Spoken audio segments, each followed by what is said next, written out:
Welcome to the first episode of the WalterPicks Fantasy Football Show. I'm your guy, Sam Factor, joined by Seth Burton, Avery Russo, two of my close friends and WalterPicks content creators.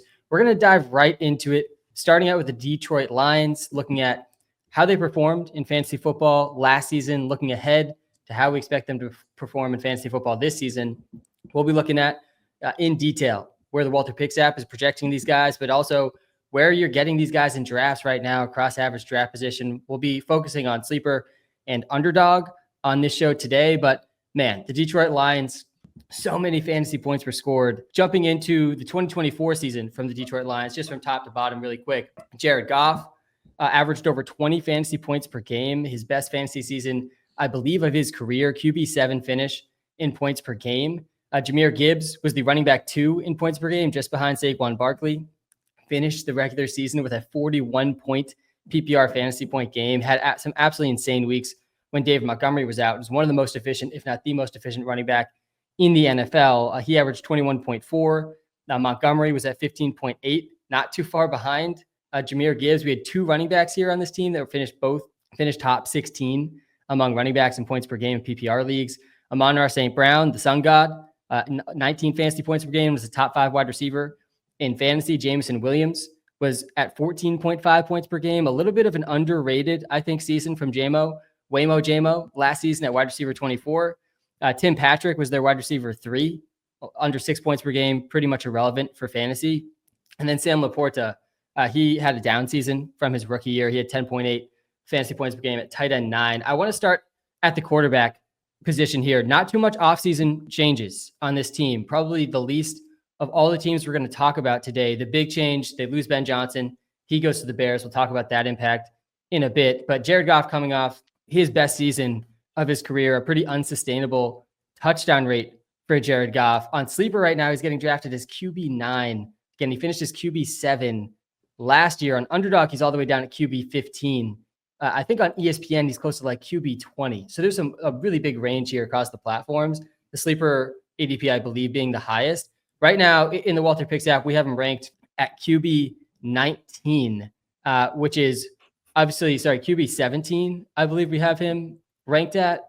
On our best ball rankings, he's QB 17. I think in the rest of the season rankings, he's down at QB 19. But we're projecting a pretty big touchdown rate decrease. This is most of what's leading to this projection for us. Last year, he had a 6.6% touchdown rate. I believe, let me just double check. He was QB3 last season in the NFL in touchdown rate. We think it's highly unlikely that happens again. Touchdown rate is one of the most volatile stats year to year, one of the biggest stats for fantasy points. In 2023, he was down at 4.7%. 2022, he was at 4.9%. We're still projecting him ahead of both of those seasons, projecting him at 5.2% this year, but it's really tough to get there. Run first team, touchdown regression coming in the WalterPicks app projections on Jared Goff. I'm curious, Seth, Avery, what you guys think of this Goff projection from the WalterPicks app. He's a guy, I've done way too many best ball drafts already this year. I'm getting close to 250 now. I have taken very little Jared Goff, but in best ball, I'm willing to take him with the stacks. But in season long, he's a very likely candidate right now for my do not draft list.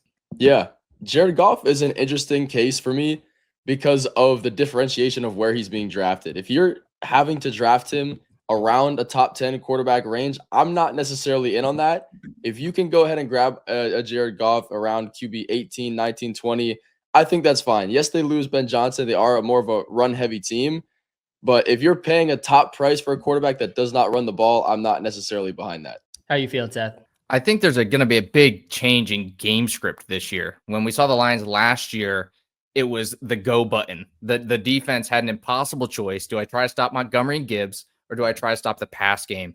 And with Ben Johnson gone, Frank Ragnow gone, I see the Lions getting behind a little bit more this season and them not having that liberty to be able to run the ball as much as they want, pass the ball as much as they want, and the defense is going to know that pass is coming. And we've seen games from Jared Goff in the past where the Lions get behind, and he throws a lot of picks. He struggles because the defense knows exactly what's coming. So for me, I think they get a little bit more negative game script this year. Definitely see that lower touchdown rate. And someone, maybe you draft him as a backup if you got that really high upside rushing quarterback earlier on, but I'm not going to take him anywhere close to where he's being drafted on Sleeper. Yeah, you mentioned they might be running a little bit less this year. We saw that bear out a little bit in our projections in the WalterPicks app too. We're projecting them for one less rush attempt per game. All the projections in the app start from the team level. And the other thing that I think is interesting about this team at the team level, the defense was atrocious last year. One of the worst defenses in the NFL. A lot of that was due to injuries just piling up very early in the season. At one point, the vast majority of the Lions defense was backups and players from the practice squad. Like halfway through the season, they had a practice squad defense every single week. And it was leading to these shootout games as well. I think this could be one of the most improved defenses in the NFL if they can just stay healthy, because it wasn't a lack of talent. It was just an amount of injuries for the Lions defense that I think that could also play a role into some less shootout games.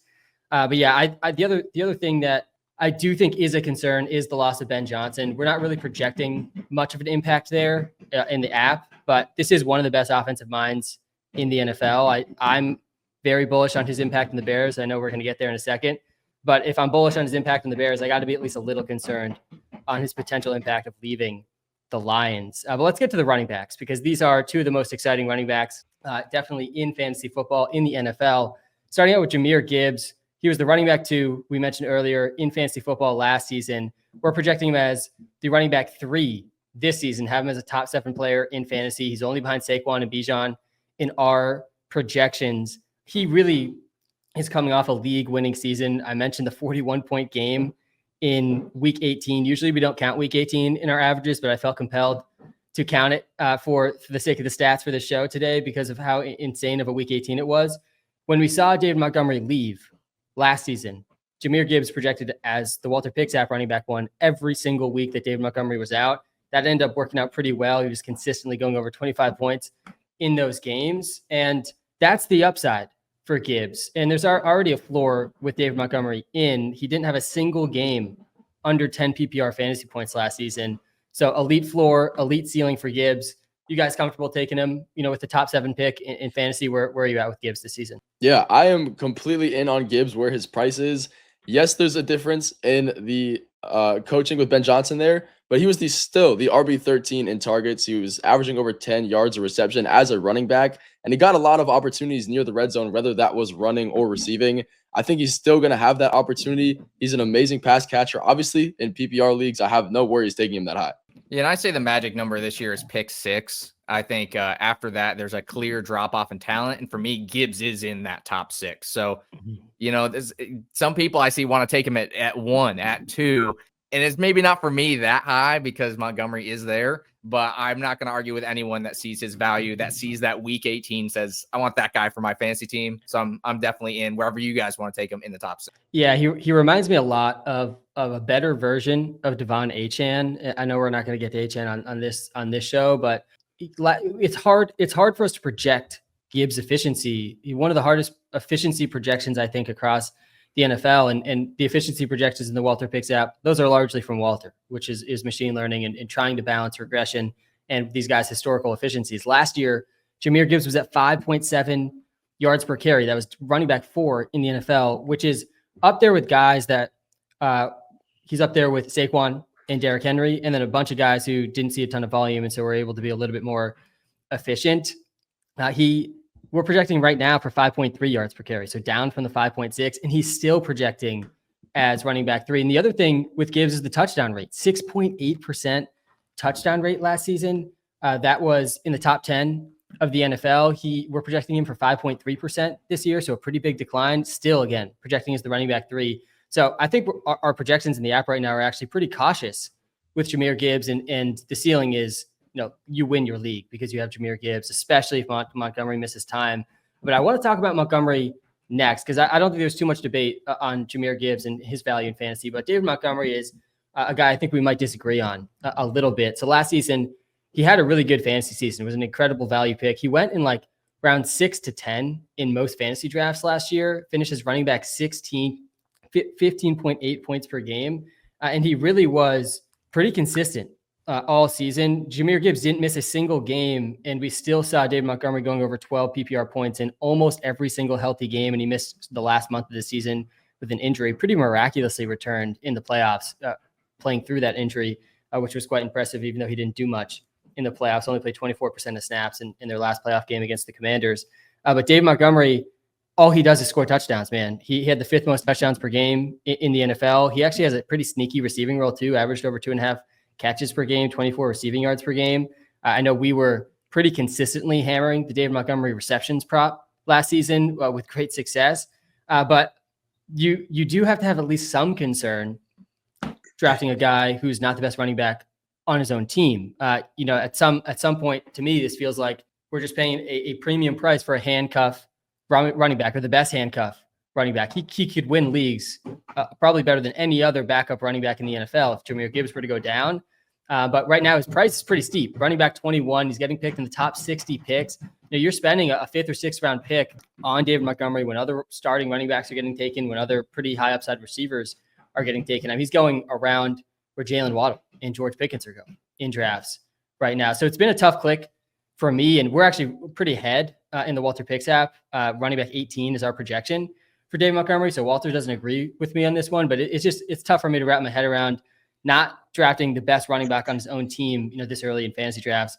Seth, what do you think about Monty? Man, I'm in on Montgomery. I know there's all the challenges with Gibbs, but I think if we kind of reverse the thought process, if you ask Gibbs managers, Montgomery is frustrating. They see him go out there and he's getting early carries. He's wearing down the defense. He's getting some of that goal line and short yardage work. So I think if you ask a Gibbs manager, they know this guy's frustrating. And that receiving floor, that was the first thing I was going to mention. In a PPR league, when David Montgomery, someone that's known for the goal line work, is getting 2-3 receptions a game, that's setting up a really solid floor. And for me this year, looking at Detroit, we talked about Ben Johnson being gone. The easiest way to move the ball is going to be on the ground. So I think they lean on that heavily, and especially with Montgomery trying to wear out the defense, giving Gibbs his really high yards per carry, allowing him to get those long touchdowns against tired defenses. I think Montgomery's still going to be involved early and often. And if I start my draft with some really high upside wide receivers early on, I'll be fine plugging Montgomery in as my RB2 behind those guys. You with Seth on this one, Avery, or are you more cautious like me? I'm a bit more on the cautious side, only because, again, of the draft capital you're going to have to use to get him on your team. When you look at the guys he's being drafted next to, it looks like David Montgomery doesn't necessarily have the upside unless Jahmyr Gibbs gets injured. And you can't necessarily grab guys based on an injury hope. Obviously, we can't expect that, but his ceiling is always going to be relatively capped because he is the RB2 behind Jahmyr Gibbs, like you were saying, Sam.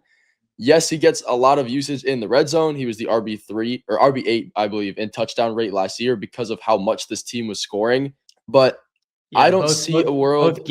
Both Gibbs and Monty were both top 10 in touchdown rate, both over 6% touchdown rate.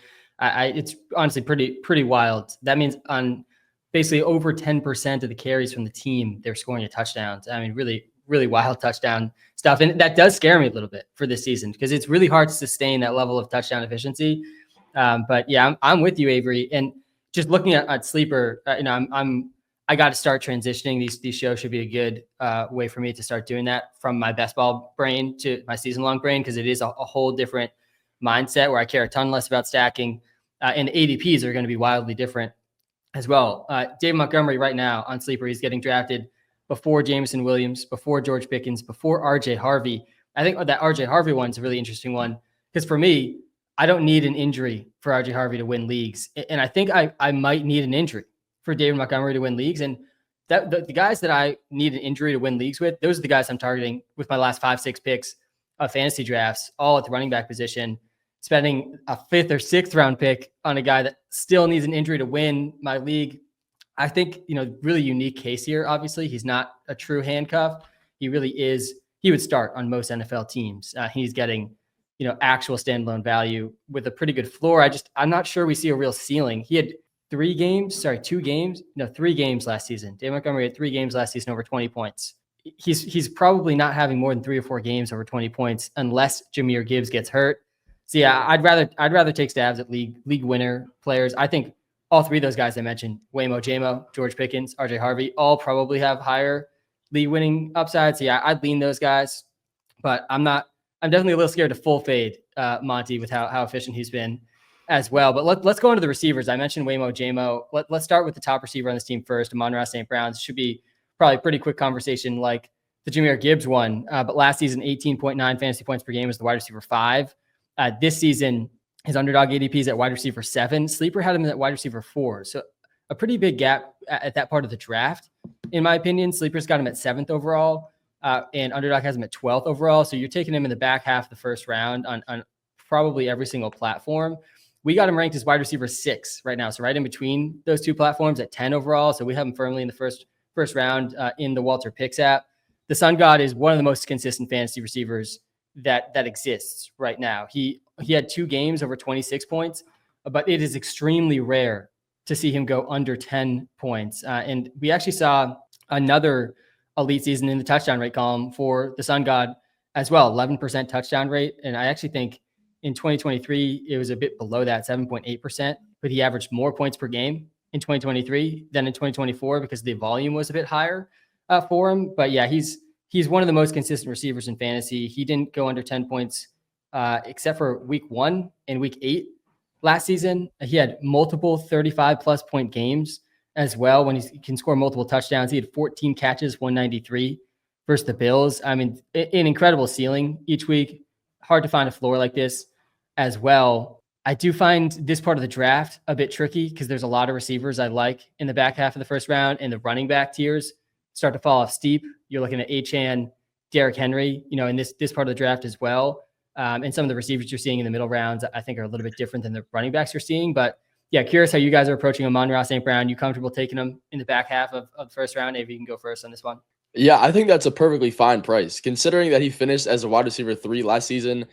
Again, not much as far as players on the offense has changed. He only had 2 games over 26 fantasy points last year. He's going to be consistent. Is he going to be able to get those 30, 40-point games like a Jamar Chase would? Not necessarily, but I think that his security is going to be great. My strategy has been to take the secure guys that are going to get you points and aren't going to lose you a league in the first few rounds. That way you can back it up by some potential more risky breakout guys. And his touchdown rate last year was only 11%. That's good for wide receiver 28. There's a lot of room for him to improve there, and any bit of that, he will get back to that wide receiver 3-ish role. I think wide receiver 8 around where he's being drafted back a first round is perfectly fine. How about you, Seth? Are you comfortable taking him with pick 7 through 12? I'm comfortable, but it's so boring. I mean, there's guys like Nico Collins, and a lot of people scared about him getting hurt, but he could be wide receiver 1.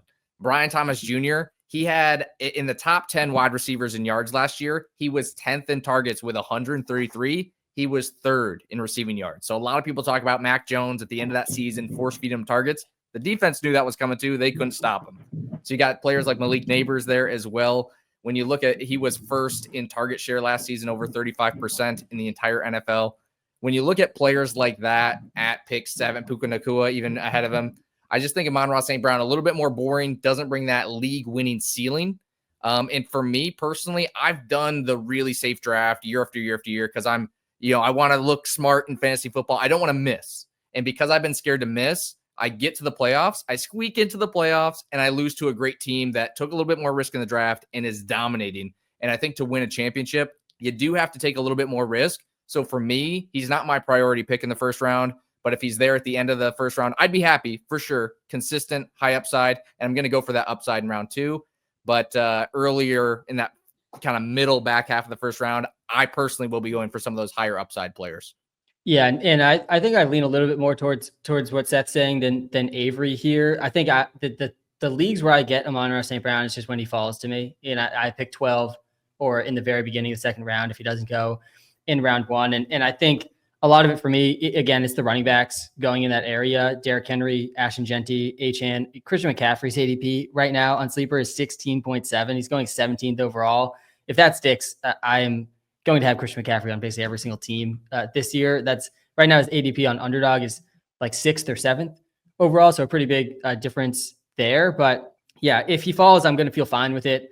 And just to push back on 2 things. One thing, so 2 games over 26 points. He did have over 35 points in both of those games. So it's very easy for us to set some arbitrary thresholds with players.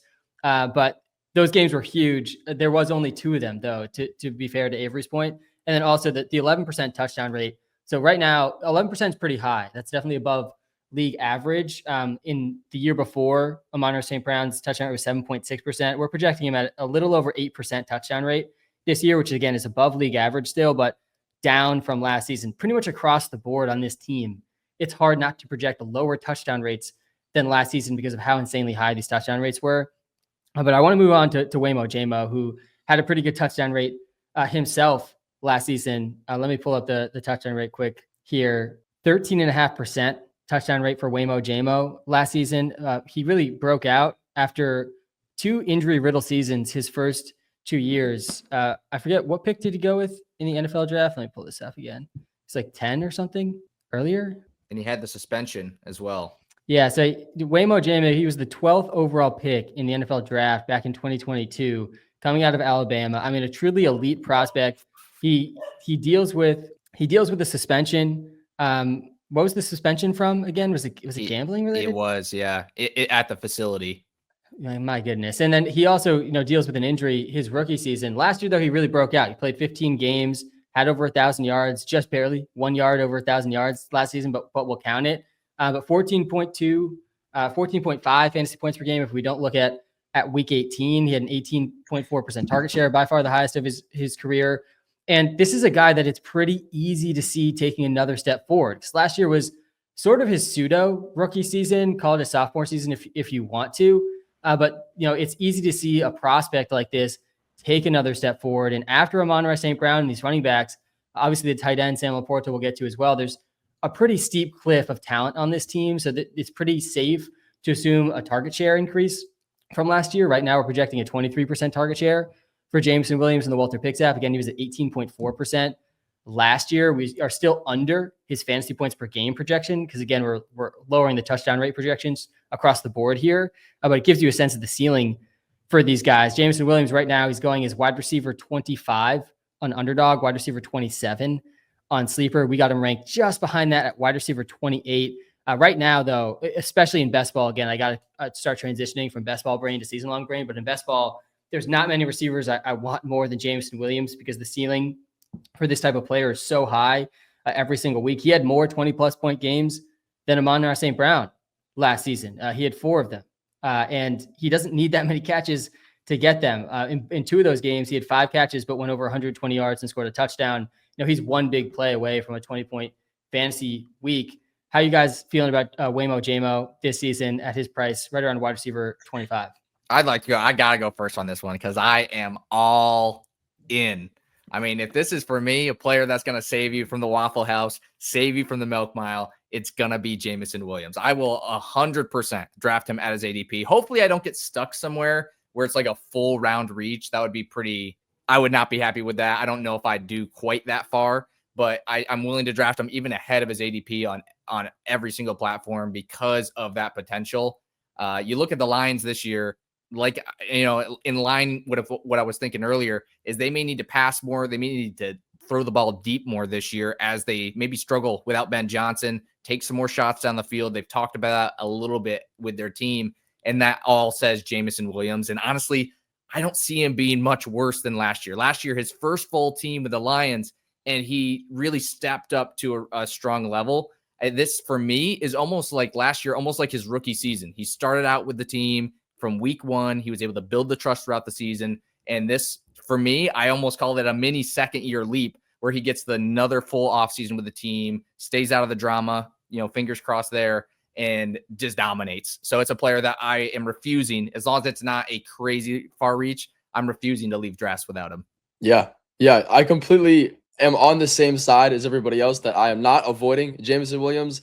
The fact that he finished around the wide receiver 24 last year and we're drafting him at the same, if not a bit later, is a pretty good price for me. I mean, when you look at his target share, we project him to be up around 23%. He was at 18.4 last year, but he's not a guy that necessarily needs 25% of the team's targets to be a fantasy viable guy. And I do love fantasy players that finish out the back half to third of the season very, very strong. And that is exactly what Jameson Williams did. Regardless of who the offensive coordinator is, they're going to pass the ball. He's going to be, again, one of those guys that only needs 3 receptions, 70 yards, and he'll be fantasy viable for you, especially at the price that you're getting him in drafts.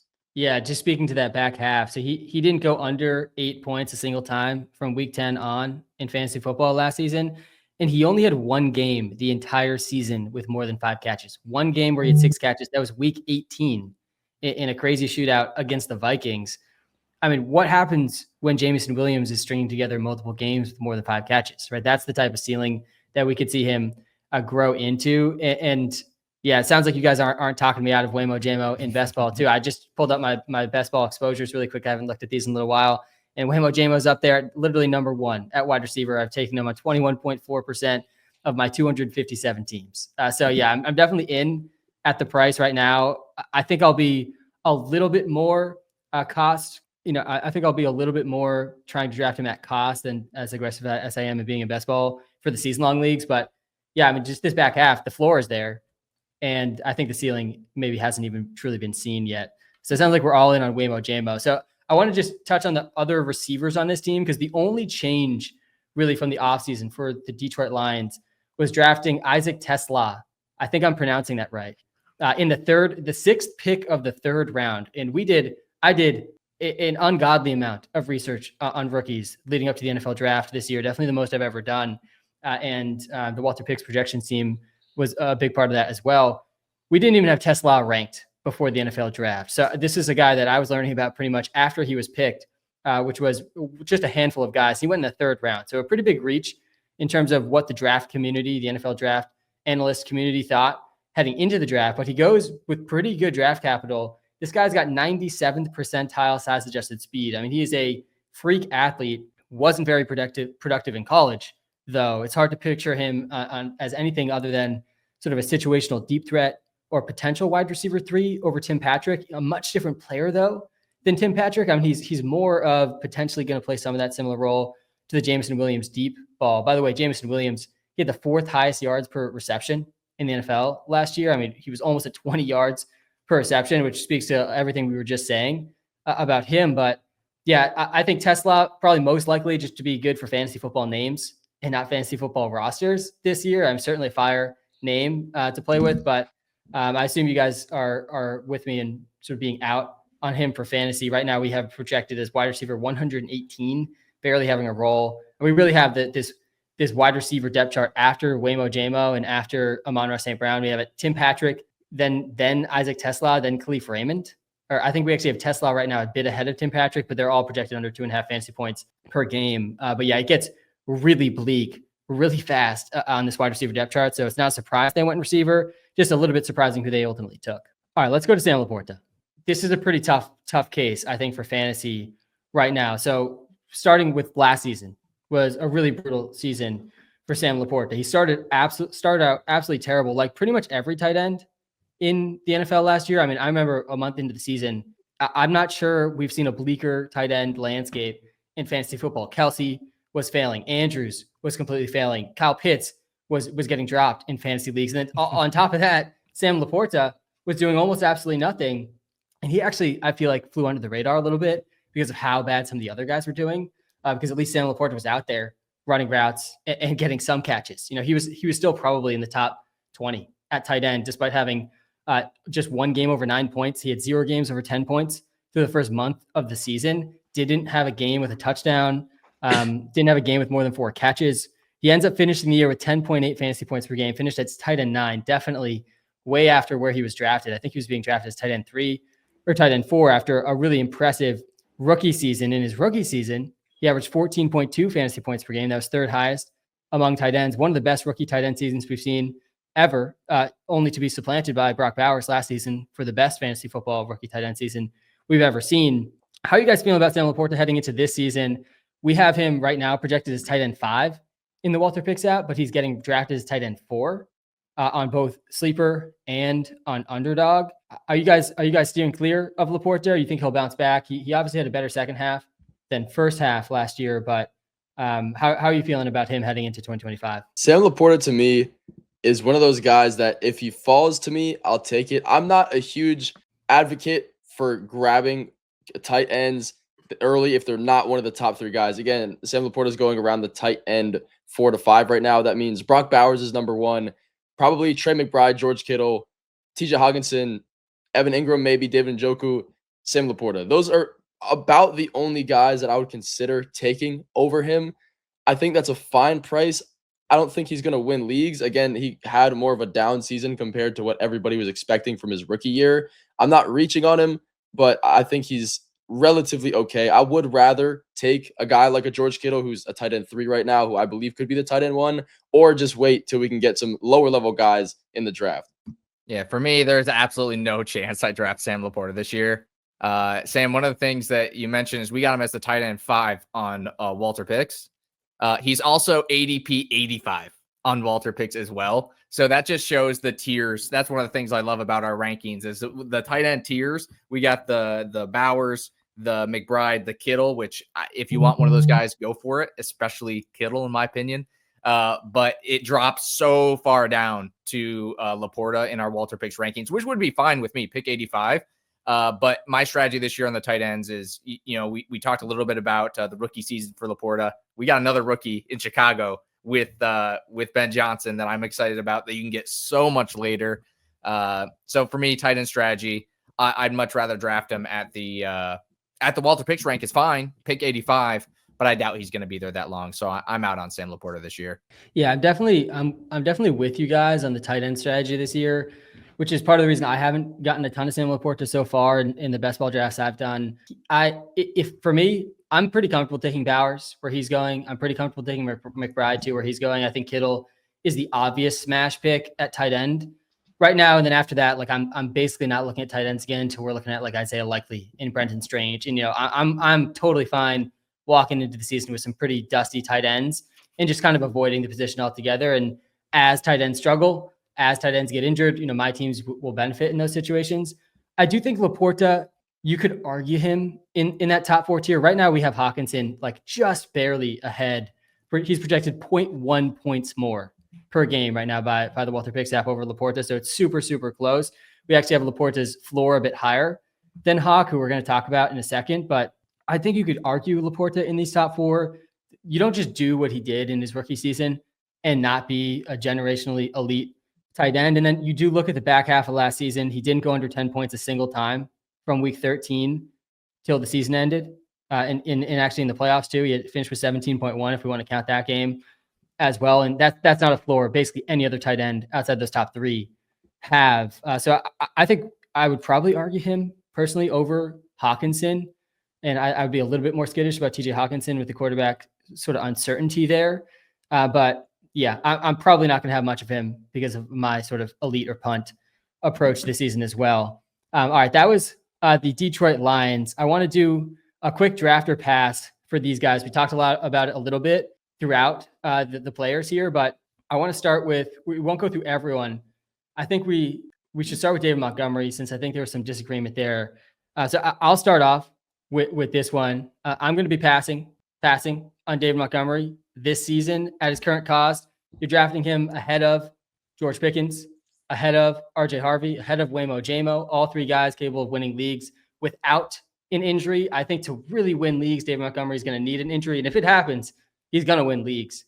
But I'm not drafting for floor at that part of the draft. So I'm out on I'm going to be passing on David Montgomery. Are you drafting or passing, Seth? I am drafting. Now, I do like the guys you said around him. I like Jaymo. I said I'm not leaving my draft without him. I love George Pickens as well. I do like RJ Harvey too.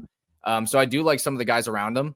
But it's really like, if he's in that zone, I won't reach for him. But if he's in that zone, I'm happy to snag him. And that would be after I've drafted some really high upside guys with my first 4 or 5 picks. Draft or pass, David Montgomery, Avery? From a pure value perspective, I am passing on David Montgomery. And I will leave it at that. I do want to just one other note quick on David Montgomery that we didn't mention, but one strategy I actually do really like, especially in deeper leagues where running backs dry up really fast. I won a league a couple of years ago with this strategy, and I think it's still well alive today, is just taking both Montgomery and Gibbs on the same team, something that otherwise I don't always recommend. And I think there's the right way to handcuff and the wrong way to handcuff, but just getting the entire backfield's points every single week. And then also, if either of them gets hurt, you have a league-winning running back on your team, I think can actually work really well. It's a bit of a sneaky approach to this kind of unique situation in the NFL, pretty unique. And there are more and more NFL teams trying to replicate what this backfield is doing as well. I think we'll see potentially more of that in the NFL this season. All right, I want to touch on Waymo Jaymo. I'm definitely drafting Waymo Jaymo at his current cost. And I think Seth wants multiple picks at this part of the draft, because if he's drafting Monty, I'm not sure if he's getting Waymo Jaymo. So I'm curious, Seth, are you drafting or passing? And then also, if you have to choose Jameson Williams or Monty, because they are going really close in drafts, which one are you drafting? Yeah, if I'm like, even if first 4 rounds are 2 running backs, 2 wide receivers, I'm going Jaymo 100%. I'm going for that upside. But that's kind of the area that I go for. As long as I have at least one really solid running back, I probably would go Jaymo, chasing the upside, because again, this year I want to win my league and I need to have the best team against the other best team. And I think someone like Jameson Williams could be that player. So I definitely go him over Montgomery. Nice. And just to wrap this one up, sorry, let me give Avery a chance first. Avery, are you drafting or passing on Jameson Williams at his cost? I am 100% drafting. I like the big play upside. That means big wins for me. Give him to me on my team. Nice. So we're all pretty in on Jameson Williams this season. I'm glad to hear that, given my current exposures to him on my way too many best ball teams. To wrap up this Lions segment, I want to just provide a couple bold predictions, and I think we can definitively say you should draft Jameson Williams at his cost in fantasy football. I also think we all somewhat agreed that you should not be drafting Jared Goff in fantasy football. He's coming off his best fantasy football season of all time. He's almost definitely going to have a lower touchdown rate. He's losing one of the premier offensive coordinators in the NFL. And at that part of the draft, you should be drafting the Justin Fields, the Drake Mays, even the JJ McCarthy's. I would prefer over Jared Goff, especially at his cost on Sleeper. I think Jared Goff is a very, very likely candidate for my do not draft list, which will come out in a few weeks. So yeah, do not draft Jared Goff.